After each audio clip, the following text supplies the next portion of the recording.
এই জিনিসটা চিন্তা ফিকির করো না? তোমরা কি এটা নিয়ে গবেষণা করো না? আমি যদি এই যে আমি তোমাদেরকে দিনটা দিলাম, আমি যে তোমাদেরকে রাতটা দিলাম, এই রাতটা যদি আমি না দিতাম, বা এই রাতটাকে কেউ কি পারতো, কারো শক্তি সামর্থ্য আছে দিনে পরিণত করতে পারবে? আল্লাহ তাআলা মানুষেরকে চেন ছুড়ে দিলেন। আল্লাহ পাক রব্বুল আলামিন তার পরের আয়াতে বলে দেন, ওয়া মিন রাহমাতিহি জাআলা লাকুমুল লাইলা লিতাসকুনু ফীহি ওয়া লিতাবতাগু মিন ফাদলিহি। আমি এই দিন দিয়েছি, রাত দিয়েছি, এই যে সময় দিয়েছি, এটা আমি মানুষের প্রতি ইহসান দয়া করেছি। আর আমি এটা কেন করেছি? মানুষ যেন শুকরিয়া আদায় করে, মানুষ যেন আমার ইবাদত বন্দেগী করে। এই জন্য উদারত আহ্বান করব, আপনারা ইবাদত বন্দেগী করতে হলে আপনি কয়েকটা গুণে গুণান্বিত হতে হবে, কয়েকটা সিফাত আপনার অন্তরে আনতে হবে। তাহলে আপনি ইবাদতে শান্তি পাবেন এবং আপনি ইবাদত করে মজা পাবেন। আর এই ইবাদত দ্বারা দুনিয়াতেও সফল হবেন, আখিরাতেও জান্নাত পাবেন। এই জন্যই আমি সংক্ষিপ্তভাবে আমি যে সূরাটা তেলাওয়াত করেছি, এই সূরার যে মৌলিক বিষয়গুলো আল্লাহ পাক বলেছেন, আমি এই বিষয়গুলি বলবো। আল্লাহ তাআলা বলেন, ওয়াল আসর, সময়ের কসম, ইন্নাল ইনসানা লাফি খুসর। ইন্নাল ইনসানা, নিশ্চয় মানুষ ক্ষতিগ্রস্তের মধ্যে আছে। আল্লাহ তাআলা সময়ের কসম দিয়ে বলতেছেন যে মানুষ নিশ্চয় ক্ষতিগ্রস্তের মধ্যে আছে, মানুষ ধ্বংসের মধ্যে আছে। আমরা সকলেই ধ্বংসের মধ্যে আছি। তবে আল্লাহ পাক রব্বুল আলামিন বলেন, ইল্লাল্লাযীনা আমানু। আল্লাহ তাআলা বলে দেন, ইল্লাল্লাযীনা আমানু ওয়া আমিলুস সালিহাত ওয়া তাওয়াসাউ বিল হাক্কি ওয়া তাওয়াসাউ বিস সবর। তবে ওই সমস্ত লোকেরা ধ্বংসের মধ্যে নয়, ওই সমস্ত লোকেরা খারাপের মধ্যে নয়, যারা কি করেছে, এক নাম্বার গুণ অর্জন করেছে, সেটা হচ্ছে ঈমান। ইল্লাল্লাযীনা আমানু, যে কি করেছে, ঈমান এনেছে। এখন আমাদের প্রথম যে মৌলিক, এই পৃথিবীর মধ্যে যেই ব্যক্তি যত সম্মানিত হতে চায়, আল্লাহর কাছে সম্মানিত হতে যদি চায়, তাকে এক নম্বরে ঈমান আনতে হবে। তো আল্লাহ পাকের ঈমান আনতে, এক নম্বরে ঈমান আনতে হবে। এই গুণে আমার আর আপনার গুণান্বিত হতে হবে। ঈমান কাকে বলে?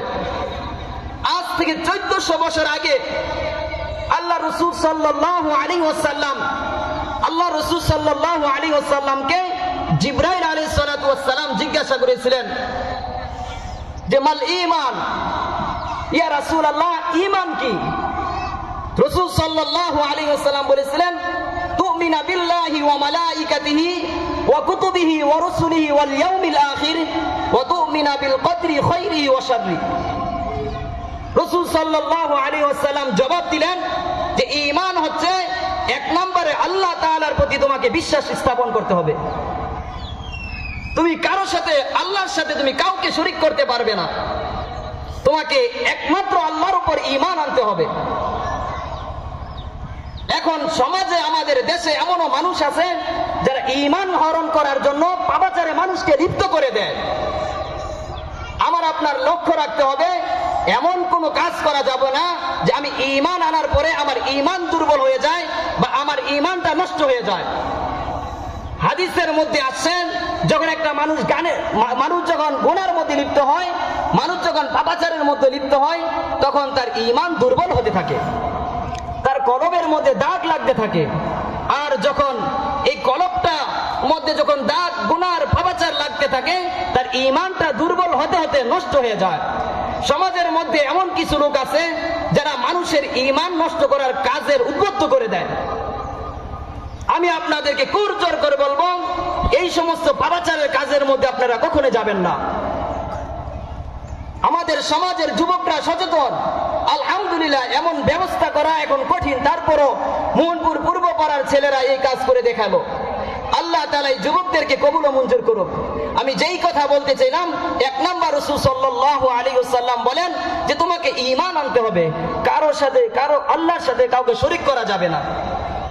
দুই নাম্বার, আল্লাহ রাসূল সাল্লাল্লাহু আলাইহি ওয়াসাল্লাম বলেন তোমাকে ফেরেশতাদেরকে বিশ্বাস করতে হবে। যতগুলি পৃথিবীর মধ্যে আল্লাহ পাক ফেরেশতা সৃষ্টি করেছেন, সবগুলি ফেরেশতাকে বিশ্বাস করতে হবে।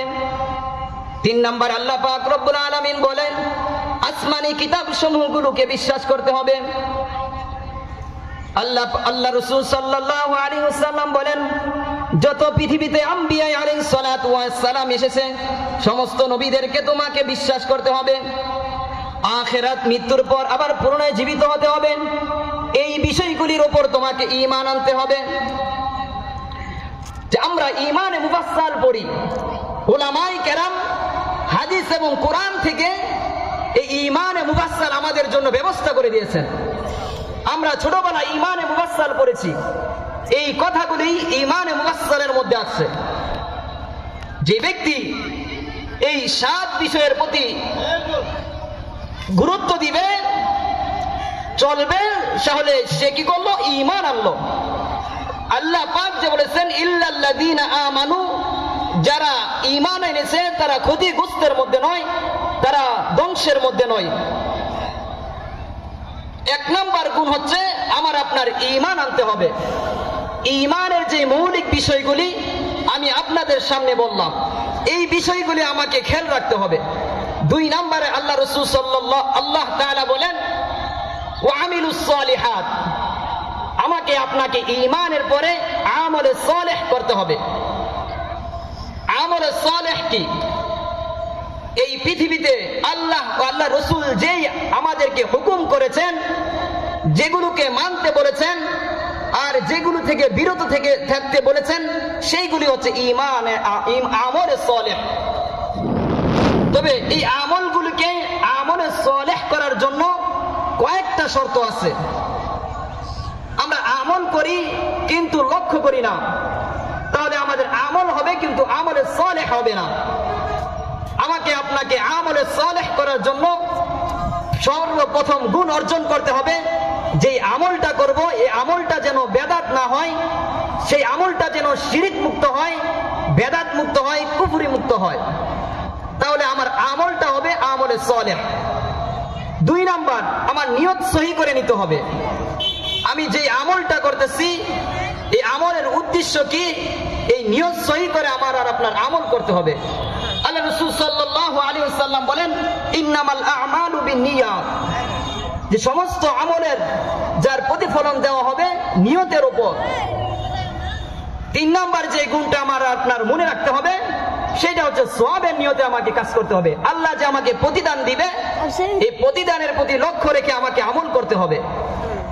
4র্থ নাম্বার হচ্ছে একনিষ্ঠভাবে আল্লাহ তাআলার দিকে আমল করতে হবে। এই যে আমি 2টি গুণ মাত্র বললাম, একটা হচ্ছে ঈমান আর দ্বিতীয়টা হচ্ছে আমলে সালেহ। এই ঈমান আর আমলে সালেহ যদি আমি আর আপনি করি তাহলে আমাদের ফায়দা কি? এই পৃথিবীতে এমন কোন মানুষ নাই যে চায় না আমাকে মানুষ সম্মান করুক। এমন কোন মানুষ আমি দেখি না যে চায় না মানুষ আমাকে ভালোবাসুক। এমনকি এমন কোন মানুষ দেখি না যে আমার ধন সম্পদ অট্টালিকা বেশি হোক, এটা কেউ এমন নয়। সবাই চায় আমার সবকিছু ধন ও ভান্ডার বেশি হোক। আল্লাহ সুবহানাহু ওয়া তাআলা বলেন ইন্নাল্লাযীনা আমানু ওয়া আমিলুস সালিহাতি সায়াজআলু লাহুমুর রাহমানু উদ্দা। আল্লাহ তাআলা বলেন নিশ্চয় যে ঈমান এনেছে, আমলে সালেহ করেছে, আমি তার অন্তরে আমার ভালোবাসা পয়দা করে দেই। হাদিসের মধ্যে আছে যে আল্লাহ পাক যখন একটা বান্দাকে ভালোবাসেন, আল্লাহ পাক যখন একটা মানুষকে ভালোবাসেন, তখন আল্লাহ তাআলা জিবরাইল আলাইহিস সালাতু ওয়াস সালামকে ডেকে বলেন যে হে জিবরাইল শোনো, অমুক ব্যক্তিকে ভালোবাসি। হ্যাঁ জিবরাইল তুমি শোনো, আমি অমুক ব্যক্তিকে ভালোবাসি, তুমি আমার এই কথাটা অন্যান্য ফেরেশতাদেরকে জানিয়ে দাও। তখন জিবরাইল আলাইহিস সালাতু ওয়াস সালাম আসমানের ফেরেশতাদেরকে জানিয়ে দেয়, হে আসমানের ফেরেশতারা তোমরা শুনে রাখো, আল্লাহ পাক রব্বুল আলামিন অমুক বান্দাকে ভালোবাসেন, অতএব তোমরাও তাকে ভালোবাসো। আসমানের ফেরেশতারা ওই ব্যক্তিকে ভালোবাসতে শুরু করে। শুধু আসমানের ফেরেশতারা নয়, বরং দুনিয়ার ফেরেশতাগুলিও ওই মানুষটাকে ভালোবাসতে শুরু করে। আর তারা এমন গাছ তরুণতা এই পৃথিবীর মধ্যে আল্লাহ পাক যা সৃষ্টি করেছেন সকলের কাছে এই কথা বলে দেন যে অমুক ব্যক্তিকে আল্লাহ পাক ভালোবাসেন। এই ভালোবাসার কারণ হচ্ছে ওই ব্যক্তির মধ্যে 2টি গুণ আছে। এক নাম্বার তার ঈমান আছে আর সেই আমলে সালেহ করে। ঈমানের সাথে সাথে সে কি করে? আমলে সালেহ করে। আমি আর আপনি যখন আমলে সালেহ করব, তখন আমাকে আমার দেশের মানুষ, আমার গ্রামের মানুষ, আমাকে সমস্ত মানুষগুলি আমাকে কি করবে? সম্মান করবে। এমনকি গাছের পাতা যা কিছু আছে আমাকে সম্মান করতে থাকবে। এই জন্য আমার আর আপনার ঈমানে, আমলে সালেহ আর ঈমান গুরুত্বপূর্ণ বিষয়। আরেক জায়গায় আল্লাহ পাক বলেন, ইন্নাল্লাযীনা আমানু ওয়া আমিলুস সালিহাতি কানাত, আল্লাহ পাক বলেন যে আমি যে ঈমান এনেছে, আমলে সালেহ করেছে, কানাত লাহুম জান্নাতুল ফিরদাউস নুজুলা, যে আমি তার জন্য জান্নাতুল ফেরদাউস রেখে দিয়েছি। শুধু তাই নয়, তার জন্য আমি একটা বালাখানা নির্মাণ করে দিয়েছি। 2 ঘন্টা 11 মিনিট। এটা এমন বালাখানা, এমন মেহমানদারি খানা, যার শুরু হবে তো শেষ হবে না। এমন বালাখানা যার শুরু হবে তার শেষ হবে না। আমরা কাউকে দাওয়াত দিলে একদিন 2 দিন, সুন্নত মোতাবেক 3 দিনের বেশি রাখতে চাই না। কিন্তু আল্লাহ পাক আমার আপনার জন্য এমন ব্যবস্থা করে রাখছেন যার শুরু হবে তো শেষ হবে না। এই জন্য গুরুত্বপূর্ণ বিষয় হচ্ছে 1 নাম্বার ঈমান, 2 নাম্বার ঈমানের সাথে সাথে আমার আপনাকে আমলে সালেহ করতে হবে। অন্য জায়গায় আল্লাহ তাআলা বলেন, যারা ঈমান এনেছে, আমলে সালেহ করে, তাদের কোনো পেরেশানি নাই, তাদের কোনো চিন্তা ফিকির নাই। তারা বিপদও কি করবে? ধৈর্য ধারণ করবে। ইল্লাল মুসাল্লিন, তারা কি? মুসল্লি, তারা ঈমান আমলে সালেহ করে। তো এই জন্য আমাদেরকে গুরুত্বপূর্ণ বিষয় হচ্ছে ঈমান আর ঈমানে আমলে সালেহ। আল্লাহ পাক রব্বুল আলামিন এই ছোট্ট সূরাটির মধ্যে 4টি বিষয়ের কথা স্পষ্ট করেছেন। 1 নাম্বার ঈমান, 2 নাম্বার হচ্ছে আমলে সালেহ, আর 3য় নাম্বার হচ্ছে ওয়াতাওয়াসাউ বিল হক, সত্য কথা বলা, হক কথা বলা। আল্লাহ পাক বলেন হক কথা বলতে হবে। যেই জায়গায় দুর্নীতি হয় সেই জায়গায় দুর্নীতির কথা বলতে হবে। দমন কিভাবে করা যায় সেটা আপনার শক্তি সামর্থ্য থাকলে সেটা হাতে দমন করতে হবে। আপনার মুখের ক্ষমতা থাকলে আপনার আমাকে মুখে বলে সেটাকে দমন করতে হবে। আল্লাহ তাআলা বলেন, কুনতুম খায়রা উম্মাতিন উখরিজাত লিন-নাস তা'মুরুনা বিল মা'রুফি ওয়া তানহাউনা আনিল মুনকার। এই যে আল্লাহ তাআলা আমাদেরকে সৃষ্টি করেছেন, আল্লাহ তাআলা বলেন তারাই সবচেয়ে উত্তম জাতি, তারাই শ্রেষ্ঠ জাতি, যারা কি করে? হক কথা বলে, উচিত কথা বলে, আর খারাপ কাজ থাকলে সেটা বারণ করে, খারাপ কাজকে প্রতিহত করে। তাহলে উম্মত জাতি হতে হলে আমাকে আপনাকে এই দায়িত্ব নিয়ে চলতে হবে যে উম্মতের মধ্যে আল্লাহ পাক বলেন তারাই শ্রেষ্ঠ জাতি, তারাই শ্রেষ্ঠ উম্মত। যে কি করবে? সৎ কাজের আদেশ দিবে, অসৎ কাজ থেকে বারণ করবে। আমরা আল্লাহ তাআলার খাঁটি বান্দা এবং শ্রেষ্ঠ জাতি হতে হলে এই গুণে গুণান্বিত হতে হবে। আল্লাহ পাক যে বললেন, ওয়াল আসর ইন্নাল ইনসানা লাফি খুসর, সময়ের কসম, যে মানুষ ক্ষতিগ্রস্তের মধ্যে আছে। তবে ওই সমস্ত লোকগুলি ক্ষতিগ্রস্তের মধ্যে নয়, ওই সমস্ত মানুষগুলি ক্ষতিগ্রস্তের মধ্যে নয় যারা 1 নাম্বার ঈমান আনছে, 2 নাম্বার ঈমানে আমলে সালেহ করে, 3 নাম্বার গুণটা হচ্ছে ওয়াতাওয়াসাউ বিল হক, যারা হক কথা বলে। 4র্থ নাম্বার বিষয়টা আল্লাহ তাআলা বলেন ওয়াতাওয়াসাউ বিস সবর, সে বিপদে আপদে ধৈর্য ধারণ করে। যতই বিপদ আসুক না কেন সে কি করে? ধৈর্য ধারণ করে। আমরা অধৈর্য হয়ে যাই কোনো বিপদ আসলে, ইমাম সাহেবের কাছে চলে আসি, সুন্নত মোতাবেক হচ্ছে আল্লাহ তাআলার নিকট আগে চাওয়া। বিপদ কিভাবে? আল্লাহ আমি বিপদে পড়েছি, আমাকে বিপদ থেকে উদ্ধার করেন, আমাকে এই বিপদ থেকে উদ্ধার করে সফলতা দান করুন। এই ধৈর্যের গুণ আমার আর আপনার গ্রহণ করতে হবে, আমার আর আপনার মাঝে ফিট করতে হবে, তাহলে আমি আর আপনি ক্ষতিগ্রস্তের মধ্যে পড়ব না। আল্লাহ তাআলা এই ছোট্ট সূরাটা আমাকে আপনাকে বুঝানোর জন্য শুরুতেই একটা কসম খাইলেন। শুধু একটা কসম নয়, এই জায়গার অনেকগুলি কসম খেয়েছেন আল্লাহ পাক। যারা কোরআন হাদিস নিয়ে গবেষণা করে তারা এটা বুঝে যে আল্লাহ পাক ওয়াও যে ব্যবহার করলেন, এই ওয়াওটাও আল্লাহ একটা কসমের তাগিদের ব্যবহার করেছেন। এবং আল্লাহ তাআলা যে লাম শুরুতে আলিফ লাম যে আনছেন, এটার মধ্যে একটা তাগিদ বুঝাইছেন, গুরুত্ব বুঝাইছেন। কারণ মানুষ যদি এই ঈমান নামের দৌলত সব সময় না রাখে তাহলে তার এই জীবনটা বিফল। সারা জীবন সে যাই করলো না করলো, কিন্তু কালেমা নিয়ে যদি সে মৃত্যুবরণ না করতে পারে তাহলে সে ধ্বংস, জাহান্নামে যাবে। এই জন্য আমার আর আপনার ঈমানটাকে সব সময় নবায়ন রাখতে হবে, ঈমানটার প্রতি খেয়াল রাখতে হবে। অনেক মানুষ অনেক জায়গায় দাওয়াত দিবে আপনাকে আমাকে, কিন্তু ঈমান দুর্বল হয়ে যাবে। এমন জায়গায় আমরা যাব না, এমন কাজ করব না যে কাজ করলে আমার আর আপনার ঈমানটা দুর্বল হয়ে যায়। যে সময়ের কথাটা বলতেছিলাম, দেখেন আজকেই আমাদের এই সমাজের মধ্যে মুহুরপুর পূর্বপাড়ার মধ্যে অসংখ্য লোক আছে, কিন্তু এলোমেলো ভাবে আছে। আমাদের কাজ তো অনেক আগে থেকেই শুরু হয়ে গেছে।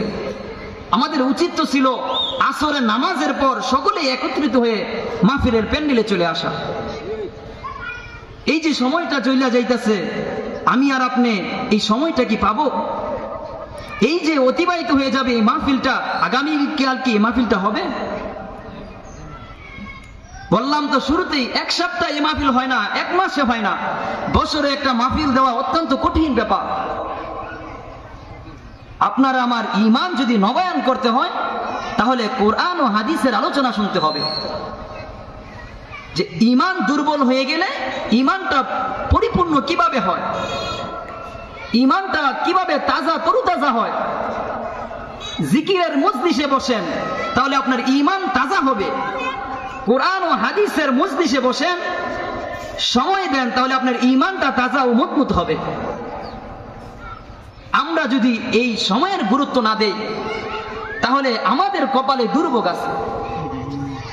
এই জন্য উদারত আহ্বান করব, আমরা সকলেই মাহফিলে চলে আসি। মাগরিবের পর থেকে উলামায়ে কেরামরা সুন্দর বয়ান করবেন, উলামায়ে কেরামরা কোরআন ও হাদিস থেকে গুরুত্বপূর্ণ বয়ান করবেন। আমরা এগুলি সরাসরি শোনার চেষ্টা করি। সময় এমন এক জিনিস, একবার চলে গেলে সেটা কখনোই পাওয়া যায় না। কবি বলেন, হারানো বিষয় বস্তু কোন একদিন পাওয়ার আশা করা যায়, কিন্তু যেই সময়টা অতিবাহিত হয়ে যায় সেই সময়টা আর কখনোই পাওয়া যায় না। আল্লাহ পাক রব্বুল আলামিন সময়ের সাথে আমাদের যতগুলি ইবাদত আছে সবগুলি ইবাদতকে আল্লাহ পাক ফিট করে দিয়েছেন। দেখেন, নামাজের যদি কথাটা বলতে যাই, নামাজেরও আল্লাহ পাক রব্বুল আলামিন একটা নির্দিষ্ট সময় দিয়ে দিয়েছেন। আমার সময়ের মধ্যে নামাজটা পড়তে হবে। ফজরের নামাজের একটা সময়সূচি আছে, সময় আছে। এই সময়ের মধ্যে যদি আমি আদায় না করি সেই নামাজটা আমার কাজা হয়ে যাবে। জোহরের নামাজটার কথা যদি বলি, আমি জোহরের নামাজের একটা সময় আছে। এমনই ভাবে প্রত্যেকটা ওয়াক্তের জন্য একটা নির্দিষ্ট সময় আছে। আমার আর আপনার আল্লাহ পাক রব্বুল আলামিন যে রমজানের রোজা ফরজ করেছেন, এই রমজানের রোজাটাও একটা নির্দিষ্ট মাসে, এমনকি নির্দিষ্ট সময়ে আমার আপনার এই ফরজ রোজাটা আদায় করতে হয়। আল্লাহ পাক রব্বুল আলামিন আপনাকে আমাকে যে হজ যার উপর ফরজ করেছেন তাদেরকেও একটা নির্দিষ্ট সময় হজটা আদায় করতে হয়। যাকাতের বিষয় মাসালার কথা, যাকাত যদি আসে এই সময় অতিবাহিত হতে হবে। পরিপূর্ণভাবে নেশাব পরিপূর্ণ হলে, পরিপূর্ণভাবে 1 বছর অতিবাহিত হলে আপনার আমার যাকাত ফরজ হয়। তো সময় অতি গুরুত্বপূর্ণ বিষয়, সময়ের প্রতি লক্ষ্য রাখতে হবে। দেখেন সময় চলে যাবে, আমরা যদি অবহেলায় অযথা সময় নষ্ট করি তাহলে এই সময়টা আর পাওয়া যাবে না। এই জন্য আমি উদারত আহ্বান করব, আপনারা সকলেই মাহফিলে আসার চেষ্টা করেন, চলে আসেন। মাগরিবের পর থেকে ধারাবাহিকভাবে বয়ান হবে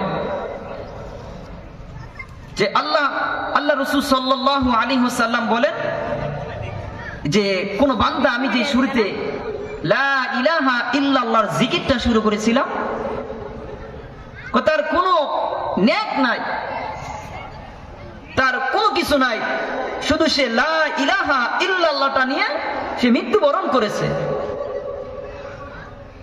আল্লাহ তাআলা তার এই লা ইলাহা ইল্লাল্লাহর বদৌলতে এমন জান্নাত দিবেন যে এই পৃথিবীটার 10টা পৃথিবীর সমান একটা জান্নাত ওই ব্যক্তিকে দান করবেন। তাহলে এই আমলগুলি তো আমাদের এমন পরিবেশ প্রয়োজন, এই আমলগুলির মধ্যে আসলে এমন পরিবেশ হয়, সকলে একত্রিত আমলে মনোযোগ হয়। আল্লাহ পাক আমাদের সকলকে সঠিক বুঝ এবং জ্ঞান দান করুন, এবং আমরা সকলেই মাহফিলে আসার চেষ্টা করি ইনশাআল্লাহ। ওয়া আখিরি দাওয়ানা আলহামদুলিল্লাহি রাব্বিল আলামিন।